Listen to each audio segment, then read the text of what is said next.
Goodbye. If you hear of my being stood up against a Mexican stone wall and shot to rags, please know that I think that is a pretty good way to depart this life. It beats old age, disease, or falling down the cellar stairs. This was the final known letter from Ambrose Bierce, dated the 26th of December 1913. A prolific American writer, journalist and satirist, Bierce had long explored the themes of death, illusion and irony. He spent his life chronicling the absurdities of war and the deceptions of society, only to vanish into one of the most enduring mysteries in American literary history. His disappearance, unaccompanied by a body, witnesses or official record, left behind a trail of speculation that has resisted closure for over 100 years.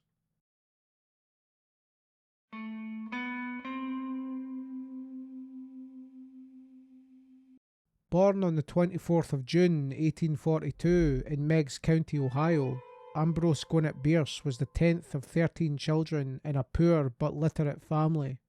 By age 15, he had left home to work as a printer's apprentice, a role that gave him an early exposure to language, typesetting and editorial discipline. This technical beginning would influence his terse, controlled prose style he later developed. At the outbreak of the American Civil War, Bierce enlisted in the Union Army. He served in the 9th Indiana Infantry and fought in several significant engagements, including Shiloh, Chickamauga and Missionary Ridge. In 1864, he sustained a serious head wound at the Battle of Kennesaw Mountain and was later discharged with the rank of First Lieutenant. His wartime experiences would form the core of much of his later fiction, especially his short stories about combat and psychological dislocation. After the war, Bierce settled in San Francisco, where he began to publish articles, reviews and satire. He worked for various publications, most notably the San Francisco Examiner. His long-running column, Prattle, combined political critique, literary reviews and personal reflections. Bierce developed a reputation for blunt cynicism and unsparing commentary, frequently targeting political figures, religious institutions and literary contemporaries. Among his most enduring works are Tales of Soldiers and Civilians, published in 1891, which was a collection of short stories, and The Devil's Dictionary, published in 1906, a satirical lexicon in which words are redefined with biting cynicism. For example, he defines justice as a commodity which, in more or less adulterized condition, the state sells to the citizen. Published in 1890, his most widely anthologized story, An Occurrence at Owl Creek Bridge, exemplifies his themes of distorted perception, death and time. Bierce's worldview was unambiguously bleak. He was an atheist, a critic of sentimentalism, and an opponent of political hypocrisy. He separated from his wife, Mary Ellen Day, in 1888 and suffered the loss of 2 sons, one to suicide and another to alcoholism. By the early 20th century, he was in declining health, suffering from asthma and complications from his wartime injury. Increasingly isolated but still prophetic in his writing, Bierce, at age 71, with his literary career largely behind him, resolved to travel. Bierce's stated plan was to revisit Civil War battlefields before heading into Mexico, then in the midst of a violent revolution. He had expressed a vague interest in observing the conflict firsthand. Departing Washington DC on the 2nd of October 1913, he sent letters from stops in Tennessee and Louisiana that described battlefield visits. These letters, while sombre, maintained a tone of ironic detachment.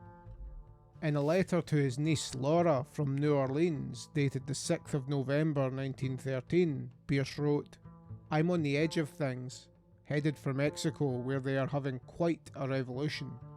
He continued west through Texas, reaching San Antonio in late November, then arriving in El Paso by early December. A letter from the 7th of December confirms his presence there. In El Paso, Bierce wrote to his secretary, Carrie Christensen, stating he would next cross the border into Juarez, and from there possibly travel south with the revolutionary forces. This claim is consistent with his previous statements, though no travel documents, tickets or customs records have been found to verify a formal crossing. The last known letter from Bierce is dated the 26th of December 1913, reportedly sent from Chihuahua.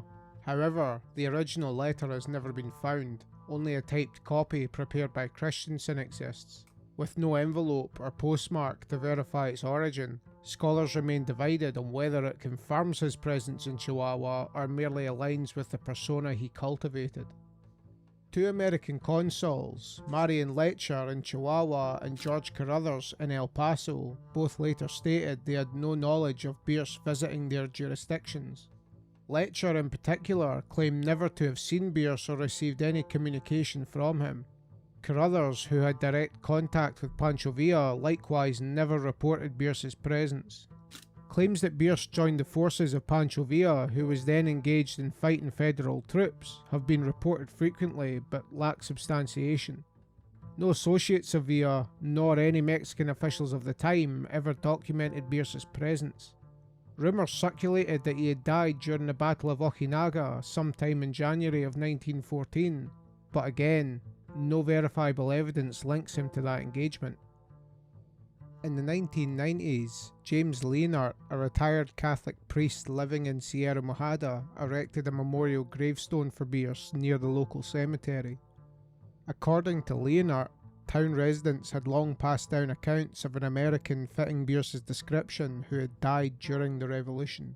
The grave, reportedly marked with the initials AB, has never been independently verified, and no physical evidence has surfaced to confirm its connection to Bierce. Over the decades, three dominant theories have emerged. The first, supported by journalist and skeptic Joe Nickell, is that Bierce never entered Mexico at all. Nickell notes that Bierce may have staged the narrative of a journey south to conceal a planned suicide elsewhere, possibly in the American Southwest. This hypothesis is based on Bierce's recurrent expressions of disillusionment, the fatalistic tone of his final letters, and the absence of credible sightings after December of 1913. The second theory holds that Bierce did indeed enter Mexico and was killed, either executed by federal forces, shot by bandits, or simply caught in the crossfire of a revolutionary conflict. This explanation aligns with the tone of his final letters and the chaos of the region at the time. Yet, as no witnesses or remains have ever been linked to him, this too remains speculative. A third theory, explored by biographers such as Roy Morris Jr. and Carrie McWilliams, is that Bierce intended to disappear deliberately. This could have been to live out the end of his life in privacy, to escape notoriety, or as a final artistic gesture. While this explanation aligns with Bierce's character and philosophy, it lacks empirical evidence, with no confirmed sightings of Bierce occurring after El Paso. Other claims, such as Bierce engaging in espionage, being executed as a spy, or surviving under an assumed identity, have circulated since the 1920s. These rely heavily on anecdotal evidence and fail to meet the basic standards of corroboration. None have produced documents, photographs, or testimony with direct links to Bierce. Bierce's friend and correspondent George Sterling remarked that Bierce had always wanted to control the ending of his own story. In letters written after Bierce's disappearance, Sterling speculated that the author may have intended to vanish without a trace, consistent with his lifelong themes of ambiguity and irony. The disappearance quickly became part of Bierce's mythos. Academic journals debated his fate, while journalists used his story as shorthand for literary vanishing. Over time, the lack of closure became an essential element of how Bierce was remembered. In fiction, his disappearance was recast repeatedly. Carlos Fuentes' novel The Old Gringo presents a fictionalized Bierce who joins the revolution and meets a tragic end. The book was later adapted into a 1989 film. Other novels, including Robert Coover's Ghost Town and Oakley Hill's Warlock, have also used Bierce's vanishing or persona as narrative inspiration, mixing historical facts with speculation and allegory. As a writer, Bierce left an indelible mark on American literature. Moral skepticism and fascination with morbidity anticipated elements of modernism and noir fiction. He influenced authors from H.L. Mencken to Kurt Vonnegut and remains a fixture in anthologies of American short stories. The case of Ambrose Bierce has resisted resolution for over 100 years. Despite enduring interests and numerous investigations, no verifiable sightings, body, or death certificate have ever emerged. The last confirmed fact is the letter from the 26th of December, after which all that follows is merely conjecture, muddied by speculation and hindsight. While it's likely that Bierce either died in Mexico in early 1914 or staged a final withdrawal from public life, possibly ending it by his own hand, the evidence points in both directions but settles on neither. Ambrose Bierce's Disappearance embodies the qualities he spent a lifetime dissecting: uncertainty, illusion, and the instability of truth.